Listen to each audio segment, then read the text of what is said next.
자, 지난주에 우리는 신약 성경에 나오는 5차 사내들인 공회 재판에 대해서 이야기를 함께 나누었습니다. 한번 복습해 볼까요? 1차 사내들인 재판은 누구의 재판이었습니까? 예수님의 십자가 재판이었잖아요. 자, 2차 사내들인 공회 재판은 누구의 재판이요? 베드로와 요한의 재판.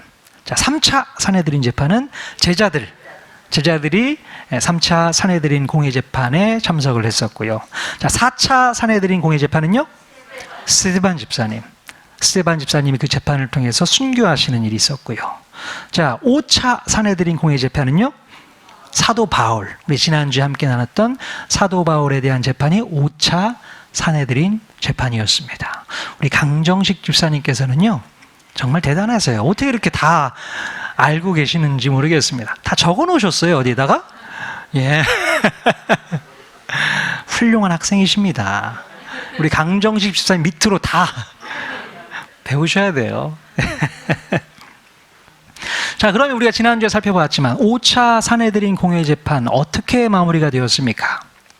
자, 주님이 주신 지혜를 가지고 사도 바울이요, 공회원들 사이에 내분을 일으키게 됩니다.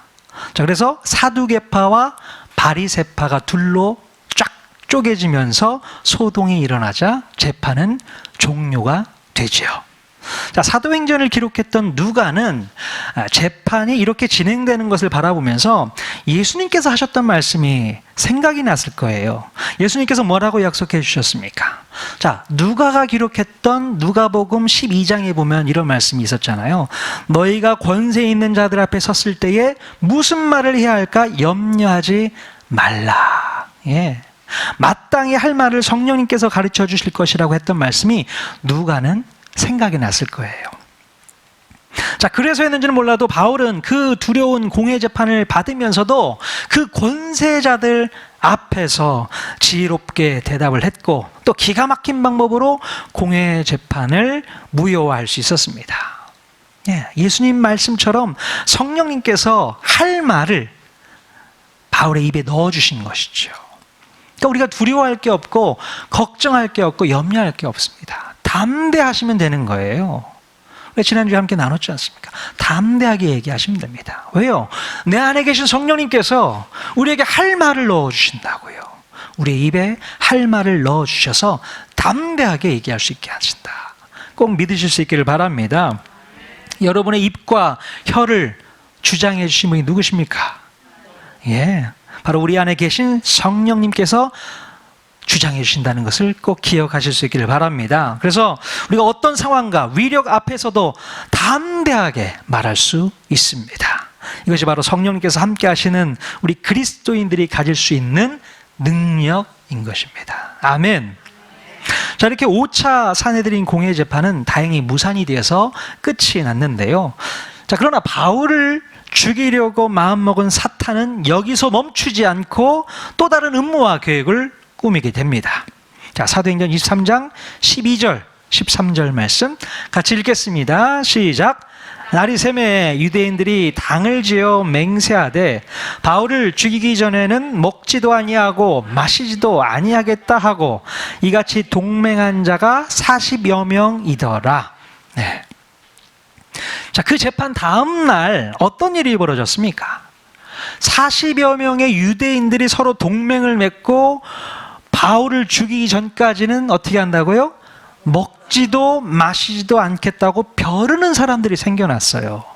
동맹을 맺고 암살단을 조직하게 되었던 것입니다.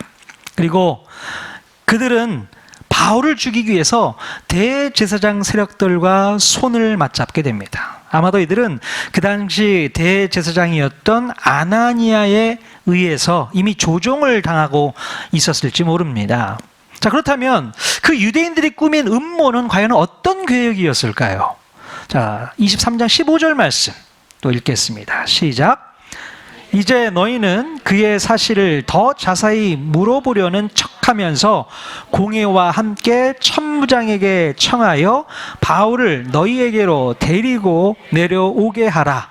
우리는 그가 가까이 오기 전에 죽이기로 준비하였노라 하더니. 네. 자, 그들은 바로 사내들인 공회 재판을 다시 열도록 해서 바울이 재판 장소로 이동하는 그 틈을 타서 매복을 하고 있다가 죽이려는 그런 계획을 꾸미게 됩니다. 재판을 통해 바울을 합법적으로 죽이지 못한다면 불법적인 방법을 써서라도 바울을 죽이겠다는 거예요. 네. 그래서 40여 명의 암살단은 이렇게 대단한 결심을 했던 것입니다. 자, 그들은 로마 군인들과의 무력 충돌을 감안하고서라도 바울을 죽이겠다는 거예요. 한마디로 목숨을 걸고서라도 바울을 죽인다, 분명히 죽인다, 이렇게 결의를 했던 것입니다. 그리고 바울을 죽이기 전까지는 무엇을 하지 않겠다고 그랬습니까? 바울이 죽기 전까지는 절대로 내가 먹지 않겠다, 마시지도 않겠다, 이렇게 호언장담을 했습니다. 단식 투쟁도 불사하겠다는 이야기를 한 것입니다. 그럼 어떻게 이 한 사람 바울을 죽이기 위해서 이렇게까지 결의를 하고 다짐을 하고 심지어 목숨까지 걸 수 있겠습니까? 참 대단한 사람들이에요. 자, 그들이 보기에 이 사도 바울은요, 자신의 종교 집단의 위협을 가하는 악의 축에 불과했던 것입니다. 그래서 그들은 혈안이 되어서 반드시 바울을 제거하려고 했던 것이죠. 절대로 이번 기회를 놓치지 않겠다는 생각으로 움직이고 있었던 것입니다. 자, 여러분, 그렇다면 40여 명의 암살단 조직의 배후에는 누가 있었을까요? 누가 있었을까요? 당연히 대제사장의 세력들이 배후에서 조종을 하고 있었을 것이고, 그리고 그 대제사장 세력들의 배후에는 바로 사탄이 조종하고 있었던 것입니다. 여전히 사탄은 한 사람, 한 영혼을 무너뜨리기 위해서 사람들을 배후에서 조종하면서 개인을 무너뜨리고 가정을 무너뜨리고 교회를 무너뜨리고 있다는 것입니다. 그들이 죽이겠다고 악착같이 달려들면 우리 당해낼 힘이 없는 거죠. 그래서 한 개인이 무너져 나가고 가정이 무너져 나가고 교회가 무너져 나가는 거 아니겠습니까? 정말 무섭습니다. 자, 그러므로 우리는 그들의 공격을 대적하는 힘을 키워야 되는 거예요. 대적할 수 있어야 되는 것입니다. 오히려 우리들도 그들의 공격을 대적하는 대적단을 조직해야겠다, 이런 생각을 해보게 됩니다. 암살단을 대적하는 대적단. 자, 한 영혼을 살리고 회복시키기 위해서 수십 명의 사람들이 힘을 모아서 대적해야 한다는 것입니다. 혼자서는 당해낼 힘이 없지만 힘을 모아주는 대적단의 도움을 통해서 당해낼 수 있는 줄로 믿습니다. 아멘. 엊그저께 아까도 말씀드렸지만 우리 서은희 집사님께서 갑자기 맹장염에 걸려서 이제 병원에 입원하시게 되고 또 수술을 하시게 되었어요. 그래서 저녁 늦게 수술이 진행됐는데, 그래도 제가 우리 전체 카톡방에다가 기도 제목 올렸잖아요. 그랬더니 어떤 일이 벌어졌습니까? 벌떼같이 우리 통하는 교회 모든 성도들이 다 힘내세요, 기도하겠습니다, 기도하겠습니다, 힘내십시오, 우리가 함께합니다, 그런 문자 메시지를 계속 올렸잖아요. 그게 뭡니까? 대적단인 것 같았어요. 이게 바로 영적 대적단들이구나. 예, 그래서 힘을 낼 수 있었던 것이 아닌가 싶습니다. 자, 우리가 혼자서는 당해낼 수는 없는 이 악한 세력의 공격이 있다 할지라도 우리 통하는 교회에 영적 대적단을 조직해서 대적한다면 충분히 막아낼 수 있는 줄로 믿습니다. 그런 일뿐이겠습니까? 그래서 우리가 릴레이 중보기도를 매일같이 나와서 하는 거 아니겠어요? 왜요? 이게 바로 대적단들이거든요. 악한 영적인 세력들이 우리를 공격하고 넘어뜨리려고 할 때에 여러분의 기도가 대적을 해서 그들을 물리칠 수 있는 것입니다. 기도가 그래서 중요한 거 아니겠어요? 그래서 끊임없이 매일매일 여러분들이 릴레이하면서 기도를 하셔야 되는 것입니다. 그걸 통해서 우리는 충분히 이겨낼 수 있는 줄로 믿습니다. 아멘. 그래야 우리 교회가 더욱더 안정감 있게 나아갈 수 있는 것이고요, 하나님께서 기뻐하시는 교회가 될 줄로 믿습니다. 기도가 끊어지면 안 되는 거예요. 매일매일 수고스럽지만 여러분들이 일주일에 한 번이잖아요. 1시간, 그 시간을 위해서 와서 예배드리고 기도하고 한다면 하나님께서 크게 놀랍게 이루실 줄로 믿습니다. 자, 그리고 우리는요, 사탄의 그 어떤 공격에도 두려워하거나 걱정할 이유가 없습니다. 자, 왜냐하면 사탄보다 크고 능하신 전능하신 하나님이 우리의 배후에 있기 때문에 그렇습니다. 아멘. 믿으십니까? 오늘 펼쳐지는 이 사건 속에서도 보면 하나님의 큰 손이 작동하고 있음을 우리는 알 수 있게 돼요. 자, 바로 바울을 죽이려는 암살단의 음모를 전달해주는 전령이 있었어요. 기가 막히죠? 우리 16절 말씀 같이 또 읽어보도록 하겠습니다. 자, 읽겠습니다. 시작. 바울의 생질이 그들이 매복하여 있다 함을 듣고 와서 영내에 들어가 바울에게 알린지라. 네. 자, 바울의 조카라는 사람, 성경에 처음 나오는 사람인데요. 이 사람이 암살단의 매복 정보를 듣고 와서 바울에게 알려주게 됩니다. 자, 바울은 이 말을 듣고서 한참을 좀 고민을 했을 거예요. 자, 암살단의 계획은 바로 산헤드린 공회 재판을 다시 열게 되는 거죠. 그래서 6차 산헤드린 공회 재판을 만들겠다는 건데, 그 공회 재판을 열어서 바울이 재판장으로 이동해 가는 동안 길에서 매복했다가 습격하겠다는 거잖아요. 이 계획을 지금 알려준 거 아니겠습니까?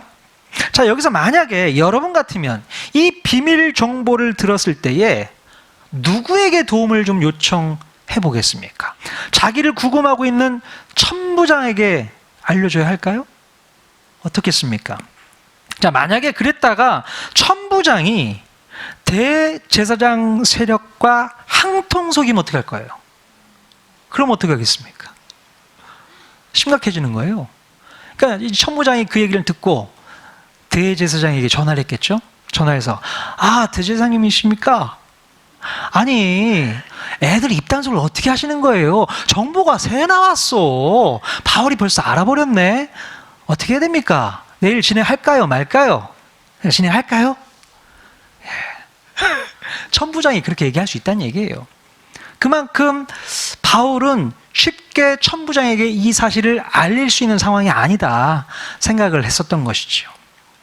자, 그런데 하나님께서는 바울의 마음 가운데 놀라운 지혜를 하나 주셨어요. 자, 바울은 천부장 루시아가 자기에게 했던 말을 기억하게 됩니다. 언제요? 22장 27절, 28절 말씀. 자, 같이 또 읽겠습니다. 시작. 천부장이 와서 바울에게 말하되 네가 로마 시민이냐? 내게 말하라. 이르되 그러하다. 천부장이 대답하되 나는 돈을 많이 들여 이 시민권을 얻었노라. 바울이 이르되 나는 나면서부터라 하니. 자, 요 장면, 자, 22장에 있었던 요 장면의 내용을 바울이요 깨닫게 됩니다. 기억하게 됩니다. 자, 바울은 이 천부장 루시아의 말을 듣고서 그를 정확하게 파악할 수 있었던 것이지요. 자, 천부장 루시아는 돈을 많이 들여서 로마 시민권을 얻은 헬라인이었어요. 예. 자, 그래서 바울은 이 천부장 루시아가 자신이 로마 시민권자라는 사실에 큰 자부심을 가지고 행동할 것이라는 것을 눈치챌 수 있었던 것입니다. 자, 그래서 천부장 루시아가 대제사장 세력들과 손을 잡기보다는 로마 시민권자인 사도 바울의 편을 들어서 행동할 것을 눈치챌 수 있었던 것입니다. 자, 아니나 다를까 이 천부장 루시아는요, 바울을 가이사랴에 있는 벨릭스 총독에게 보내면서도 자신이 얼마나 이 로마 시민권자를 잘 보호하고 우대했는지를 억지로 드러내 보이는 그런 편지글을 쓰고 있는 것을 볼 수 있거든요. 자, 그래서 바울은요, 천부장 루시아의 성향을 확실히 파악하고서 그에게 비밀 조직 암살단의 이 바울 살해 음모에 대한 첩보를 전달하게 됩니다. 의심할 필요가 없었던 거예요. 자, 비밀 첩보를 전해 들은 천부장 루시아는 어떤 반응을 보였을까? 자, 웬만한 천부장급 로마 관리들이라면 예루살렘의 기득권 세력인 대제사장 세력들과 결탁을 해서 문제를 해결하려고 했을 텐데요, 로마 시민권을 돈을 주고 얻은 천부장 루시아는요, 로마 시민권자인 바울의 편을 들어주게 됩니다. 네. 여러분, 이것이 바로 하나님께서 계획하신 더 큰 그림이었다는 거예요.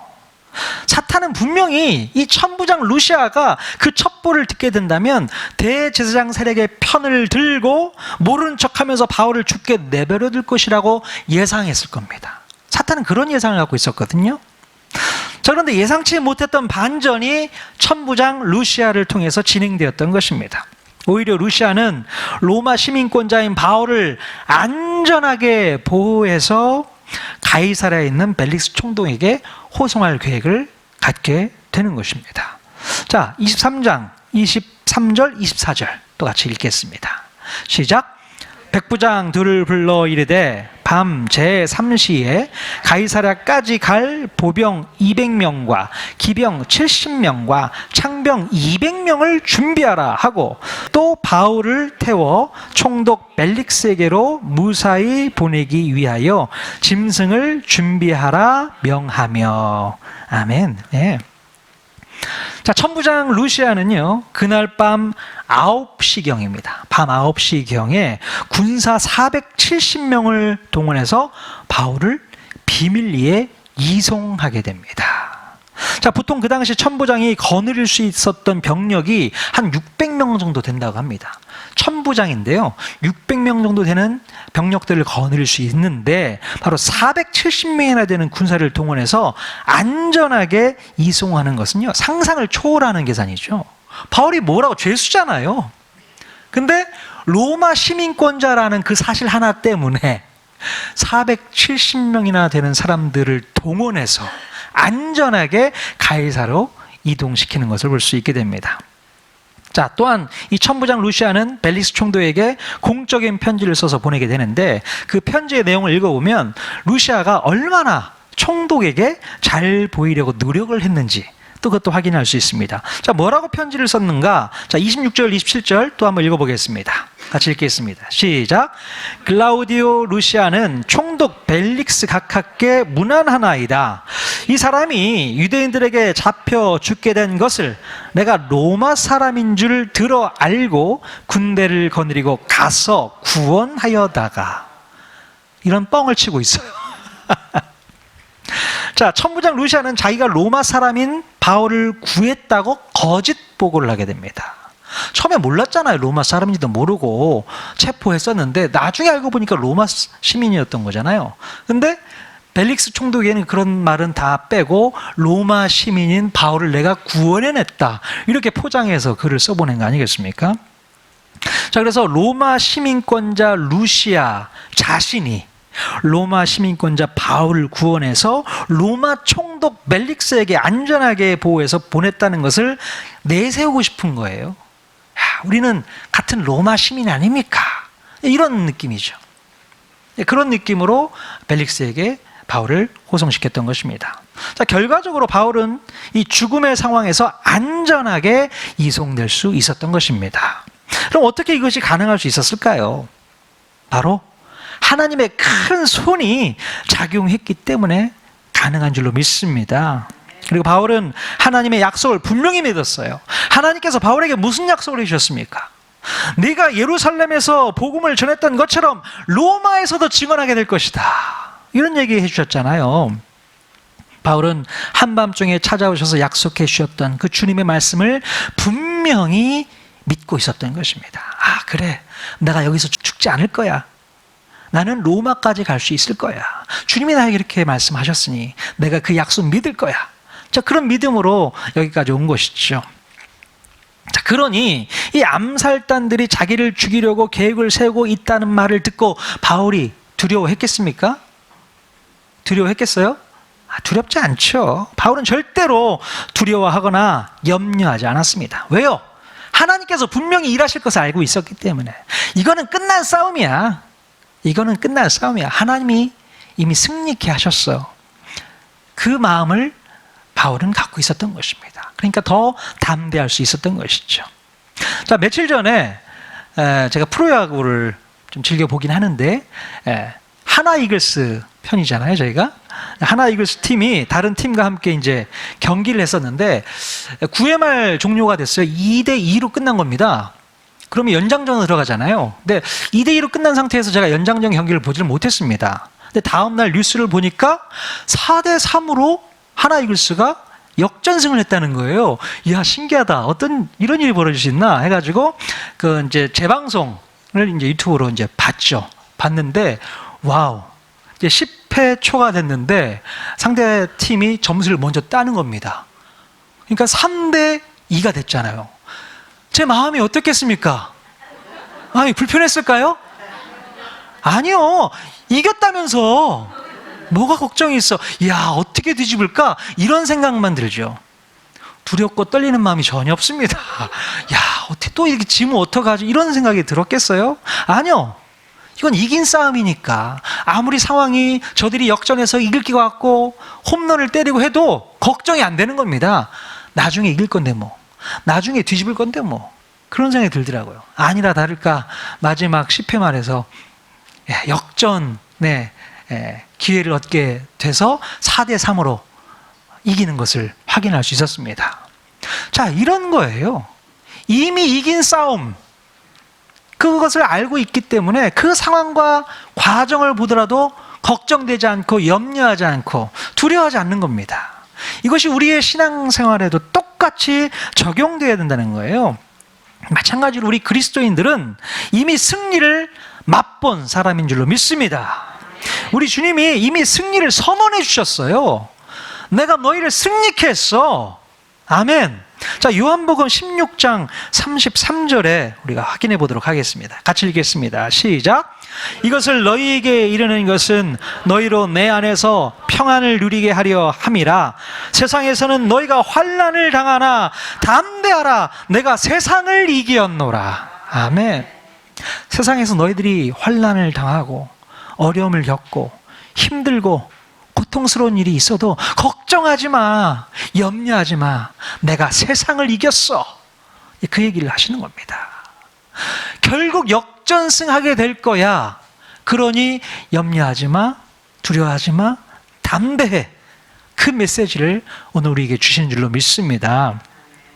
자, 우리 주님은 이미 세상을 이기었으니 우리도 담대해도 괜찮아. 그 얘기 해주시고 있는 거예요. 우리는 이미 이긴 싸움을 싸우고 있기 때문에 걱정하거나 두려워할 필요가 없습니다. 비록 전세가 역전되거나 상황이 나빠진다고 해도 그 결말은 승리로 끝나게 되기 때문에 그렇습니다. 그러나 아무리 사탄이 우리를 집어삼키려고 수단과 방법을 가리지 않고 공격해도 하나님께서 허락하지 않으시면 우리는 죽지 않고 망하지 않고 패하지 않습니다. 하나님께서는 우리가 상상도 못할 방법으로 우리를 보호하시고 지켜주시고 인도해 주실 줄로 믿습니다. 여러분, 유대인들이 바울을 죽이려고 노리고 있었을 때에 바울에게 제일 안전한 곳은 어디였을까요? 제일 안전한 곳, 바로 로마 영내에 있었던 감옥이었습니다. 거기가 제일 안전했어요.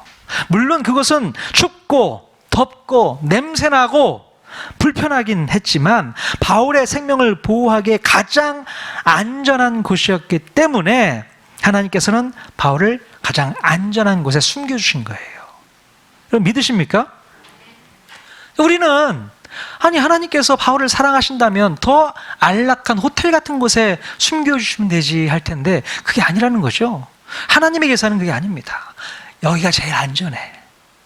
겉으로 볼 때는 고통이고 아픔이고 속상함이고 괴로움이지만 아니요, 우리의 생각과 다른 하나님의 계획은 이곳이 제일 안전한 곳이야.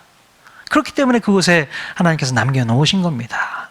자, 그리고 또 하필 로마의 천부장이 로마의 시민권을 돈 주고 선 사람일 게 뭐예요? 참 것도 신기하죠. 로마 시민권에 집착했던 그는 대제사장의 편을 들기보다는 로마 시민권자인 바울의 편을 들었을 뿐 아니라 또 베스도 총독의 환심을 사기 위해서 로마 시민권자에 대한 대접을 아주 철저히 했던 거 아니겠습니까?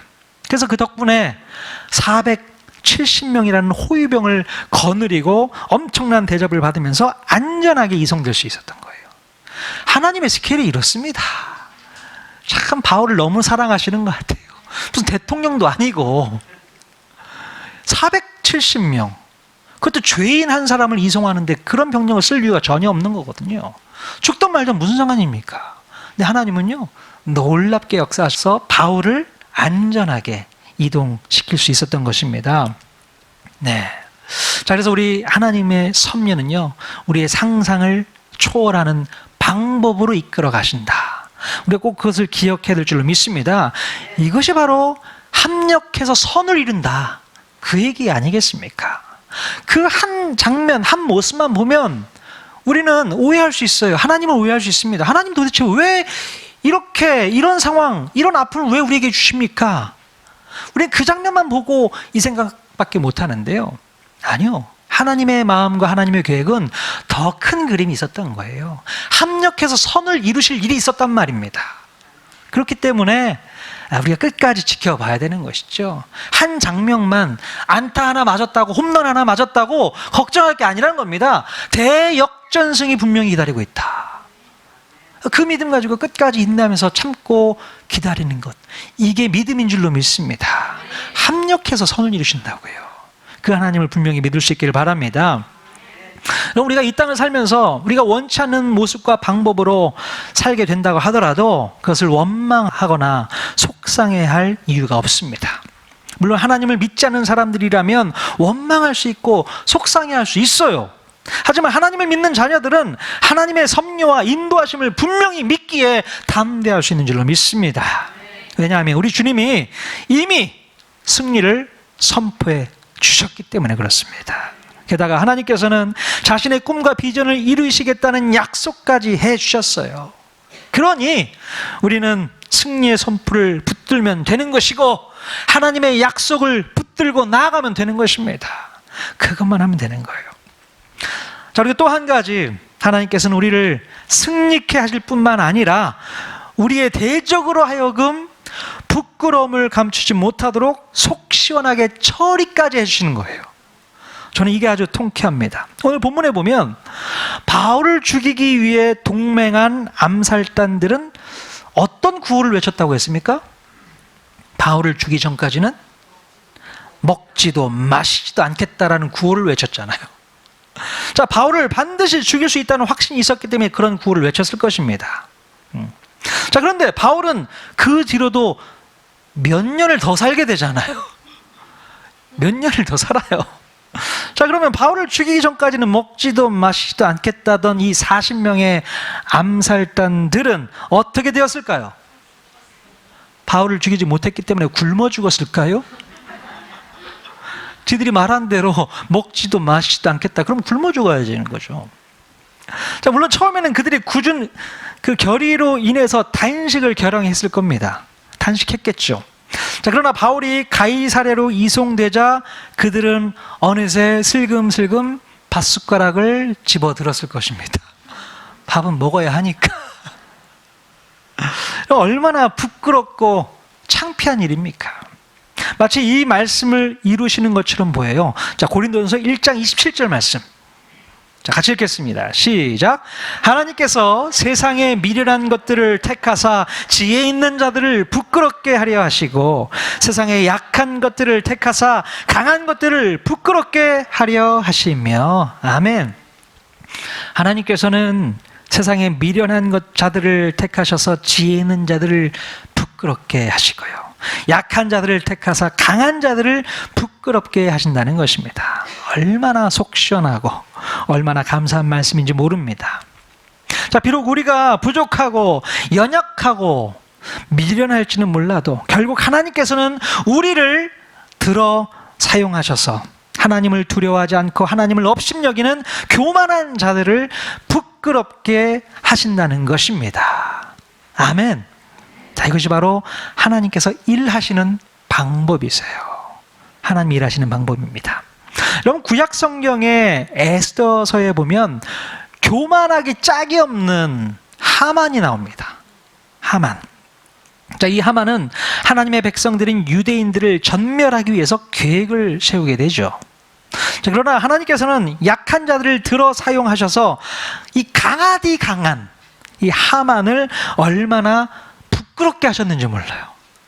참 애들 말로 쪽팔린 그런 모습이 있었다는 것이죠. 결국 자기가 파놓은 함정에 자신이 빠져 죽게 되는 반전의 역사를 우리가 성경을 통해서 볼 수 있게 됩니다. 여러분, 하나님의 백성들은요, 두려워할 필요가 없습니다. 염려할 필요가 없습니다. 하나님께서는 이미 승리를 선포하셨기 때문에 우리는 끝까지 참고 인내하면서 기다리면 되는 거예요. 그러면 반전의 역사가 우리의 삶 가운데 오게 될 줄로 믿습니다.